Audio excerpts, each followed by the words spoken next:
Ahmed from துபையிலிருந்து Ahmed அப்படிங்கிறவங்க கேட்குறாங்க, credit card ஹராம், அதை நான் பயன்படுத்துவதில்லை.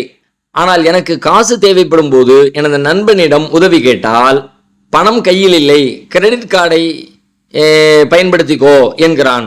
அதை பயன்படுத்தலாமா இல்லை கூடாதா அப்படின்னு சொல்லி கேட்குறாங்க. கிரெடிட் கார்டு ஹராம் அப்படின்ற முடிவுக்கே நம்ம வர தேவையில்லை. நீங்கள் அப்படி இல்லை ஹராம்னு நீங்கள் முடிவுக்கு வந்திருக்கதா சொல்கிறீங்க, அப்படி வர தேவையில்லை. ஏன் தேவையில்லைன்னா நீங்கள் எதை வச்சு சொல்கிறீங்க, அது வட்டி இருக்க, ஒரு குறிப்பிட்ட நாட்களுக்கு பிறகு அதுக்கு வட்டி கட்டணுமே அப்படின்னு. குறிப்பிட்ட நாட்களுக்கு பிறகு தானே வட்டி கட்டணும்னு அவன் சொல்கிறான். குறிப்பிட்ட ஒருத்தர் சொல்கிறார், இல்லை நான் குறிப்பிட்ட நாட்களுக்கு முன்னாடியே முடிச்சிருவேன், அதில் எந்த மாற்று கருத்தும் இல்லை, அதுக்கு எனக்கு தெளிவான எல்லா வாய்ப்பு வசதிகளும் இருக்கிறதுன்னு சொல்லிட்டு ஒருத்தர் அதற்கேற்ப பயன்படுத்தினால் அவர் வட்டியில் விழுந்த குற்றவாளியாக ஆவாரானா ஆக மாட்டார்.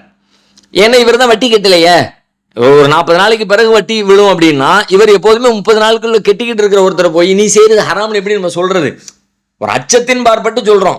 இன்னைக்கு இருக்க மாதிரி இன்னைக்கு இருக்காதுப்பா, நாளைக்கு ஒருவேளை வட்டியில விழுகிற சூழல் வந்துருச்சுன்னா இன்னைக்கு நீ மாசம் முழுக்க கெட்டிக்கிட்டு இருக்க, நாளைக்கு அப்படி ஒரு வாய்ப்பு இல்லை, இந்த மாசம் கெட்ட முடியல, அப்போ வட்டியில போய் விழுந்துற மாதிரி ஆயிருமே, ஏன் அப்படியான ஒரு சிக்கல், அப்படி ஒரு தப்பு செஞ்சதற்கான வாய்ப்பை ஏன் நம்ம திறந்து வைக்கணும் என்றெல்லாம் நம்ம அது நியாயமான கேள்விகள் தான். ஆனா அதுக்காக வேண்டி கிரெடிட் கார்டை யூஸ் பண்ணி ஹலாலான முறையில் பயன்படுத்திக்கிட்டு இருக்கிற வட்டியின் பக்கம் போகாத ஒருத்தரை நீ குற்றம் செய்கிறாய், நீ பாவம் செய்கிறாய், இது ஹராம் அப்படின்னு சொல்லுகிற அதிகாரம் நமக்கு இல்லை தானே, சொல்ல முடியாது இல்லவா? அதனால நம்ம வட்டி கிரெடிட் கார்டே ஹராம்னு சொல்ல தேவையில்லை.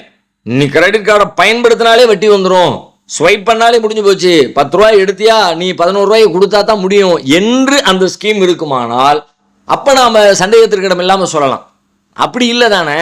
அதனால நம்ம அதை முழுவதுமாக அது ஹராம் என்று ஒரே வார்த்தையில புறக்கணித்து விட முடியாது. ஒண்ணு சரியா, அதுவே அக்செப்ட் பண்ணிக்கலாம். அதுல அந்த வாய்ப்பும் இருக்கிறது, ஹராமுக்கான வாசலும் இருக்கிறது, அதே நேரத்தில் ஹலாலாக பயன்படுத்தி விடுகிற சூழலும் இருக்கிறதுன்னு சொன்னா அங்கீகரிக்கப்பட்டதா போயிடும். இப்போ நீங்க பயன்படுத்தினாலும் சரிதான், நீங்க முடிவெடுத்துட்டீங்க வேண்டாம் அச்சப்பட்டு எதுக்கு அந்த பாவத்தில் போய் விழணும்னு விலகிக்கிட்டீங்க, ஓகே நல்ல முடிவு தான். உங்க நண்பர் தேவைக்கு பயன்படுத்துறீங்க, அதுவும் தப்பாகாது. ஏன்னா வச்சுக்கலாம் தானே, வைத்துக்கொள்ளலாம், பயன்படுத்தலாம் என்று அனுமதிக்கப்பட்ட பிறகு உங்க நண்பருடைய கிரெடிட் கார்டை வாங்கி பயன்படுத்துங்க, கரெக்டா அதை ஃபாலோ பண்ணிக்கங்க. எதை ஃபாலோ பண்ணிங்க? வட்டி விழாத வகையில, அவர் வட்டிகள் செலுத்தாத வகையில, உரிய நேரத்தில் பணத்தை கொடுத்து கொள்கிற வகையில அதை நீங்க ஃபாலோ பண்ணிட்டீங்கன்னா தாராளமா உங்கள் நண்பர் தந்தாலும் அதை நீங்கள் பெற்றுக்கொள்ளலாம். மார்க்கத்தில் இது குற்றமாக ஆகாது.